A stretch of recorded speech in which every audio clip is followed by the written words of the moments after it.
दोस्तों स्वागत है आपका हमारे YouTube चैनल टेक स्टडी पे। दोस्तों बिहार बीएड एडमिशन 2022 के लिए काउंसलिंग की प्रक्रिया शुरू है।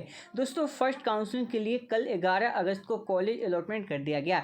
दोस्तों आज 12 अगस्त को ललित नारायण मिथिला यूनिवर्सिटी की ऑफिशियल वेबसाइट पर इसका कटअप लिस्ट भी जारी कर दिया गया है, जो कि रैंक बेसिस के आधार पर है। दोस्तों बहुत सारे ऐसे स्टूडेंट हैं जिनको यह कटअप समझ में नहीं आ रही है। उनका डिमांड था कि सर इस पर आप एक वीडियो बनाइए ताकि अच्छे तरीके से हम लोग समझ सकें कि यह कटअप जो लिस्ट तैयार किया गया है वह कैसे तैयार किया गया है। और साथ ही बहुत सारी इस कटअप लिस्ट में गड़बड़ियाँ भी है, तो उस पर भी हम लोग इस वीडियो में चर्चा करेंगे। तो इसलिए वीडियो को आप लास्ट तक जरूर देखिएगा। वीडियो शुरू करने से पहले मैं आपसे एक छोटा सा रिक्वेस्ट करना चाहूँगा कि आप अभी तक हमारे चैनल पर नए हैं तो हमारे चैनल को सब्सक्राइब कर लीजिए और बेल आइकन को दबा दीजिए ताकि ऐसे ही लेटेस्ट वीडियो मिलता रहे। चलिए शुरू करते हैं। दोस्तों सबसे पहले आपको ललित नारायण मिथिला यूनिवर्सिटी की ऑफिशियली वेबसाइट पर जाके वहाँ से PDF को डाउनलोड करना होगा, जो कि आपका कटअप लिस्ट होगा। दोस्तों आप जो स्क्रीन पे देख पा रहे हैं यह कटअप लिस्ट है, जिसमें आपको गवर्नमेंट कॉलेज, कंस्टिट्यूएंट कॉलेज और प्राइवेट कॉलेज का कटअप लिस्ट आपको देखने को मिलेगा। देखिए जो आपका यहाँ पे कटअप तैयार किया गया है वह रैंक बेसिस पे तैयार किया गया है। अगर हो सकता तो यहाँ पे नंबर बेसिस पे तैयार किया गया होता तो बहुत ही अच्छा होता, ताकि आपको पता चल पाता कि कितने नंबर वालों को कौन सा कॉलेज अलॉट हुआ है। देखिए रीजन इसका समझिए, पहले जो होता था, इससे पहले नालंदा यूनिवर्सिटी एग्जाम कंडक्ट कराती थी तो वह नंबर बेसिस पे ही यहाँ पे आपको कटअप देती थी। लेकिन जब से LNU ने एग्जाम कराना शुरू किया है तब से यह रैंक बेसिस पे देता है, ताकि बच्चों को समझ भी नहीं आता है और इसमें घपला भी बहुत अच्छे तरीके से होता है। ठीक है, इस चीज़ का खास करके ध्यान रखिएगा। अब देखिए यहाँ पे हम बात करें गवर्नमेंट कॉलेज के लिए, तो देखिए यहाँ पे लिखा हुआ आपका PH के लिए कैंडिडेट, जो भी PH कैंडिडेट होंगे वे इसको देख सकते हैं। और उसमें जो है BC कैंडिडेट है, जो PC में जो BC कैंडिडेट है और जो डॉक्टर भीमराव अम्बेडकर यूनिवर्सिटी से हैं, जैसे इसमें जो कॉलेज है government college of teacher training जो तुर्की में है, जो बिहार यूनिवर्सिटी के अंदर आता है, उसमें मिनिमम रैंक जो रखा गया है वह 24,300। ठीक है, और मैक्सिमम रैंक जो रखा गया है वह 24,300। तो जो PH कैंडिडेट है सिर्फ उनके लिए जो मिनिमम यहाँ पे रैंक उनका है वो 24,300 है और मैक्सिमम भी उनका 24,300 है, तो उनको यह गवर्नमेंट कॉलेज जो है अलॉट किया गया है, ध्यान रखिएगा। लेकिन इसमें नंबर की चर्चा नहीं है कि कितने नंबर वालों को मिला है। ठीक है, लेकिन यह क्लियर है कि जो PH कैंडिडेट है, फिर यहाँ पे देखिएगा जो PH कैंडिडेट है यहाँ पे EWS से है, उनको भी यहाँ पे अलॉट किया गया है, जो 20,518 से 20,518 तक उनका यहाँ पे रैंक है। ठीक है, और यहाँ पे आप सोचेंगे कि किसी का सर इसका 20,000 है तो मुझे मिल गया, मुझे 10,000 है तो नहीं मिला। तो ये कैटेगरी रैंक के ऊपर डिपेंड करता है। यहाँ पे जैसे आपने देखा EWS से है तो इनका कैटेगरी रैंक कितना है, यहाँ कैटेगरी रैंक या फीमेल रैंक की बात करें तो 20,518 है। ठीक है, मिनिमम रैंक। और यहाँ BC है तो इनका देखिए 24,000 है, जो कि PH कैंडिडेट है उसकी बात हो रही है। तो अलग अलग कैटेगरी में तो ये डिपेंड करेगा ही, अलग अलग आपका तो चेंजिंग यहाँ पे होगा ही। उसके बाद देखिए EBC में देखिएगा तो 20,342 है, तो ऐसे आप चेक कर सकते हैं। देखिए यही तरीका है यहाँ चेक करने का। फिर SC में अगर फीमेल की बात करें तो फीमेल का यहाँ पे 4,770 से लेके 11,851 तक को यहाँ पे गवर्नमेंट कॉलेज में मतलब सीट दिया गया है। ठीक है, इस चीज़ का खास करके ध्यान रखिएगा। तो इस तरीके से आप चेक कर पाएंगे। अब कुछ लोगों का कहना है कि सर इसमें गड़बड़िया है कि जो मेरा यहाँ पे कटअप लिस्ट के जो रैंक मेरा है उसके आधार पर मुझे गवर्नमेंट कॉलेज मिलना चाहिए था, लेकिन मुझे यहाँ पे कंस्टिट्यूएंट कॉलेज प्रोवाइड कर दिया गया है। तो वैसे लोग के मैं कहना चाहूँगा कि आप वीडियो के डिस्क्रिप्शन में आपको टेलीग्राम चैनल का लिंक मिल जाएगा, वहाँ से आप उसको ज्वाइन करके मुझे पर्सनली मैसेज भेजिए और उसका एक साक्ष्य भेजिए, उसका एक प्रूफ भेजिए कि जो आपको अलॉट होना चाहिए उसके बदले आपको दूसरा अलॉट हो गया है। मैं आपकी हेल्प जरूर करूंगा। और यह रियल है कि अगर आपको गवर्नमेंट कॉलेज मिलना चाहिए और आपको कंस्टिट्यूएंट कॉलेज मिला होगा तो 100% मैं गारंटी लेता हूं कि आपको गवर्नमेंट कॉलेज दिलवाऊंगा। लेकिन हाँ, बिल्कुल वहाँ पे गलती आपकी नहीं होनी चाहिए, बिल्कुल आपके हिस्से में गवर्नमेंट कॉलेज आनी चाहिए। अगर गलती उन लोगों की है तो उन लोगों को कैसे भी देना पड़ेगा। जिसके साथ भी कोई भी प्रॉब्लम हो तो आप उस चीज़ के लिए समाधान पा सकते हैं। और आज रात मैं 8:30 बजे लाइव आ रहा हूँ इसी चैनल पे, तो आपको कोई भी समस्या हो तो आपके सवाल और हमारे जवाब होंगे। तो आप सभी 8:30 बजे लाइव जुड़िएगा। जो भी सवाल होंगे आप अपने अकॉर्डिंग यहाँ पे कर सकते हैं। आपके सारे सवालों का हम जवाब आज ही 8:30 बजे देने वाले हैं। अब देखिए यहाँ पे गवर्नमेंट कॉलेज तो आप देख लिए। इसी तरीके से आप जब आएंगे यहाँ पे तो कंस्टिट्यूएंट कॉलेज भी आपको देखने को मिलेगा। ये तो गवर्नमेंट कॉलेज का आपका लिस्ट हो गया। फिर जब यहाँ पे आप देखेंगे तो कंस्टिट्यूएंट कॉलेज का भी आपको लिस्ट दिखेगा। देखिए कुछ लोगों का कहना है कि सर मेरा नंबर ज़्यादा है तो मुझे कॉलेज अलॉटमेंट नहीं किया गया है, मुझसे कम नंबर वालों का भी कॉलेज अलॉटमेंट कर दिया गया है। मैंने शुरू में कहा था, मेरी बातें अगर आप लोग को ध्यान होगी तो मैंने कहा था कि ऐसा होता है कि 70 नंबर वालों का ना हो, 55 नंबर वालों का हो जाए। तो ये डिपेंड करता है कि आपने कौन कौन सा कॉलेज चूज़ किया, उसका कटअप कितना गया है। बहुत सारे ऐसे बच्चे हैं जिनको 55 नंबर पर पटना का कॉलेज मिला है, प्राइवेट कॉलेज मिला है। बहुत ऐसे हैं जिनको 60-65 नंबर होने के बावजूद भी कोई कॉलेज नहीं मिला है। तो कहीं ना कहीं आपने गलतियाँ की है। मैंने आपको बार बार वहाँ पर समझाया था, फिर भी आप लोगों ने वो बातें नहीं मानी थी, जिन लोगों ने बातें वो नहीं मानी थी उनको प्रॉब्लम हुई है। चलिए फिर हम बात करेंगे आगे। यहाँ पे देखिए कट ऑफ कॉन्स्टिट्यूएंट कॉलेज का देखिए तो आर1 यूनिवर्सिटी के अंदर जो पीएच कैंडिडेट है उनका कितना है 1,03,127 है। ठीक है, पीएच कैंडिडेट की बात करें। वहीं पे ईडब्ल्यूएस की बात करें तो 47,834 है। वहीं पे अगर हम बात करें यहाँ पे बीसी कैंडिडेट की तो उनका है 2,683 है। देखिए सबका अलग अलग यहाँ पे निकाला हुआ है। उसका ईबीसी की देखें तो 2,828 है, ईडब्ल्यूएस की देखें तो 2,711 है। तो ऐसे आपका यहाँ पे दिया हुआ है। तो आपको क्या करना है, आपको देखना है अपना रिजल्ट, उसमें क्या करना है, आपको अपना CML रैंक खोजना है। ठीक है, CML रैंक और कैटेगरी रैंक। ठीक है, मेरी बात समझिए कैसे आपको चेक करना है।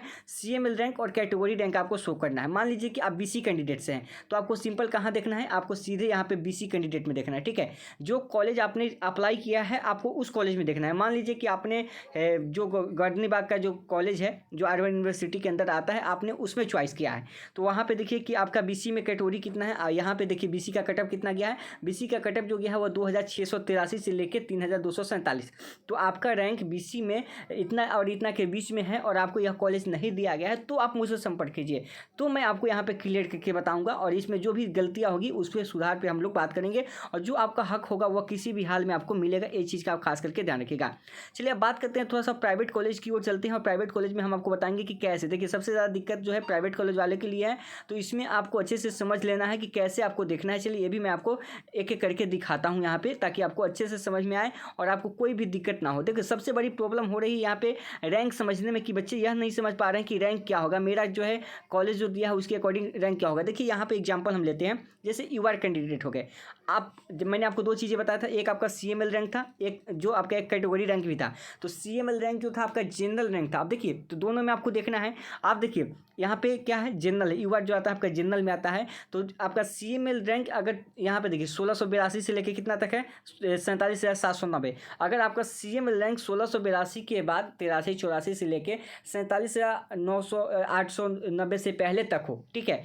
अगर आपको कॉलेज नहीं मिला हो तो फिर आप बात कीजिएगा, तो आपको वहाँ पे समाधान दिया जाएगा। क्योंकि जिनका रैंक भी UR कैंडिडेट्स हैं अगर इस कॉलेज के लिए अप्लाई किए हैं, देखिए जिस कॉलेज के लिए अप्लाई किए हैं आपको उसी कॉलेज को यहाँ पे फाइंड आउट करना है, ठीक है ना। जैसे कि आप यहाँ पे ट्रीडेंट कॉलेज के लिए अप्लाई किए हैं और आपका यहाँ पे रैंक अगर 20,000 है और आप जनरल में हैं तो देखिए यहाँ पे कितना, यहाँ पे आपको कटअप देखना है कि इसका कटअप कितना गया 747 से लेके 52,282 और आपका रैंक कितना है 20,000 है, तो आपको कॉलेज तो अलॉट हो ही जाएगा। अगर आपका वहाँ पे UR में ना करके आपका BC में है तो आपको क्या करना है, आपको यहाँ पे BC में देखना है, ठीक है। आपको कहाँ पे जाना है, नीचे की ओर आना है और उस कॉलेज को फाइंड करना है जहाँ पे आपने अप्लाई किया है। तो जहाँ पे आपने अप्लाई किया होगा उस कॉलेज की आपको BC को यहाँ पे देखना होगा, ठीक है। एक चीज़ का खास करके ध्यान रखिएगा।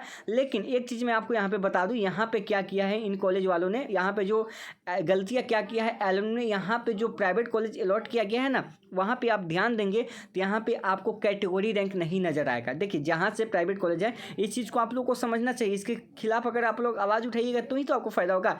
हमारे कहने का मतलब है कि आप कंस्टिट्यूएंट कॉलेज दे रहे हैं, आप गवर्नमेंट कॉलेज दे रहे हैं, तो वहाँ पे क्या कर रहे हैं, आप कैटेगरी रैंक को भी शो कर रहे हैं, यानी कि जिस कैटेगरी में है उसके आधार पर आप दे रहे हैं। लेकिन प्राइवेट कॉलेज जब आप अलॉट कर रहे हैं तो उसमें आप कैटेगरी रैंक को क्यों नहीं मानता दे रहे हैं। देखिए यहाँ पे आप अच्छे से समझिए, यहाँ पे क्या है, UR है, सब में UR है ना। यहाँ पे देखिए टोटल है, यहाँ पे आपका UR ही है और यह MCQ होगा जो आपका माइनॉरिटी कैंडिडेट्स हो गए उनके लिए है। देखिए टोटल के टोटल यहाँ पे UR है। बाकी देखो क्या है, जो BC वाले हैं, ठीक है, जो SC वाले हैं, ST वाले हैं, सबको जो है जनरल बना दिया गया है। यह चीज़ ध्यान दीजिए, सबको क्या किया गया है, सबको जनरल बना दिया गया है। यानी कि कैटेगरी रैंक में आपको फ़ायदा नहीं मिला, यानी कि आपको जनरल रैंक से ही मतलब है, आपको कैटेगरी रैंक से कोई फ़ायदा नहीं। तो फिर भाई अगर आपको कैटेगरी रैंक से कोई फ़ायदा नहीं है तो फिर आपको कैटेगरी रैंक में डाला क्यों गया। आपका जब रिजल्ट शो किया गया तो वहाँ पे कैटेगरी रैंक नहीं देना चाहिए था। यहाँ पे देखिए जो कैटेगरी के अकॉर्डिंग दिया गया है, BC के अकॉर्डिंग दिया गया है, EVC के अकॉर्डिंग दिया गया है। तो क्या गवर्नमेंट कॉलेज वाले ही यहाँ पे मतलब सिर्फ यहाँ पे कैटेगरी के अकॉर्डिंग पाएंगे, कंस्टिट्यूएंट कॉलेज वाले ही पाएंगे? क्या प्राइवेट कॉलेज वालों का कोई हक नहीं है? मैंने कंस्टिट्यूएंट कॉलेज में सही से नहीं देखा, एक बार हम चेक कर लेते हैं कि कंस्टिट्यूएंट कॉलेज में दिया है कि नहीं। देखिए कंस्टिट्यूएंट कॉलेज में भी दिया है, तो इसमें भी आपका BC कैटेगरी है, यानी कि कैटेगरी है। तो कहीं ना कहीं मान लीजिए, एक चीज़ मान लीजिए कि आपका अगर यहाँ पे हम बात करें कैटेगरी रैंक में, आप किसी में 1000 मान लो 1110 हो, ठीक है। CML रैंक में आप 20,000 हो, ठीक है। तो मान लो कि आप CML रैंक में उस कॉलेज का कटअप गया जिस कॉलेज में आपने अप्लाई किया है, आप समझो वहाँ पे कॉलेज का कटअप 20,500 किया, तो वो तो CML रैंक से आप बाहर हो गए, यानी कि जनरल से आप बाहर हो गए। लेकिन उसी कॉलेज का BC कैंडिडेट है तो कैटेगरी रैंक में उसका कटअप कितना गया, उसका रैंक गया 1108 गया, ठीक है। और आपका कितना है 1110 है, ठीक है, 1110 नहीं मान लो, इससे 1112 गया, आप ऐसे मान लो, तो उसके अंदर ही आपका तो उस स्थिति में हो ही जाएगा। तो इस समय आपका कैटेगरी रैंक के अकॉर्डिंग आपको फ़ायदा होना चाहिए, लेकिन यहाँ पे प्राइवेट कॉलेज में देखेंगे तो कैटेगरी रैंक आपका यहाँ पे है नहीं, और इस पर कोई चर्चा कर भी नहीं रहा है। तो कहीं ना कहीं कैटेगरी रैंक का तो आपको फ़ायदा होना चाहिए। फिर से समझिए कि अगर आपका CML रैंक 25 आया है, ठीक है, आपने जिस कॉलेज के लिए अप्लाई किया, आपका CML रैंक कितना है, 25 से आया है, ठीक है, और उस कॉलेज का जो कटअप गया है वह CML रैंक से 25 से 500 चला गया, ठीक है, तो वह कॉलेज तो आपको CML में नहीं मिलेगा, जनरल में आपको नहीं मिलेगा। लेकिन उसी कॉलेज का BC का रैंक जो है 2000 है, ठीक है, 2000 है, और आपका रैंक जो है कितना है, 1500 है। तो जाहिर सी बात है, आपका इसमें जनरल में नहीं हुआ तो इसमें तो हो जाएगा ना। तो यही चीज़ें आप लोग को समझनी है, और यही आपका खेल हुआ है, ठीक है। मैंने कहा था कि कहीं ना कहीं देर कर रहा है एलएनयू, तो कहीं ना कहीं खेल जो है शुरू है उसका, और यहीं पे खेल किया गया है प्राइवेट कॉलेज वालों के लिए। प्राइवेट कॉलेज वालों से भेदभाव क्यों भाई, क्यों भेदभाव, उसके साथ क्या, उसको मतलब यहाँ पे यूआर कैटेगरी में ही मिलेगा क्या, उसको यहाँ पे BC का हक नहीं है क्या, उसको SC ST का फ़ायदा नहीं है, ठीक है। यहाँ पे आपने MCQ का दे दिया, एक आपने दे दिया, क्या आपने कटअप तैयार किया यहाँ पे, आपने किस तरीके से कटअप तैयार किया है कि ना BC का दिया है ना आपने SC ST का दिया है। तो क्या फ़ायदा, आपने जब यहाँ पे रिजल्ट दिया था तो उस समय ही आप यहाँ पे CML रैंक ही देते, केवल सभी बच्चे का आप CML रैंक देते, यहाँ पे कैटेगरी रैंक किसी को देते ही नहीं। कहने का मतलब कि जो भी BC का कैंडिडेट है, जो SC ST के कैंडिडेट है, आपको जनरल के साथ तुलना किया गया है, आपको क्या किया गया है, जनरल के साथ तुलना किया गया है, आपको मतलब छूट नहीं दिया गया है। इस चीज़ का खास करके ध्यान रखिएगा। अब ये चीज़ आप लोग को समझना है कि आपको क्या करना है। जुड़िए 8 बजे लाइव, 8:30 बजे लाइव, वहाँ पर और भी हम ज़्यादा डिटेल्स में बात करेंगे। तो उम्मीद करते हैं वीडियो पसंद आई होगी, तो लाइक कीजिएगा, चैनल को सब्सक्राइब कीजिएगा, और वीडियो के डिस्क्रिप्शन में आपको टेलीग्राम चैनल का लिंक मिलेगा, उसको ज्वाइन कीजिएगा, वीडियो को शेयर कीजिएगा। मिलते हैं नेक्स्ट वीडियो में। जय हिंद।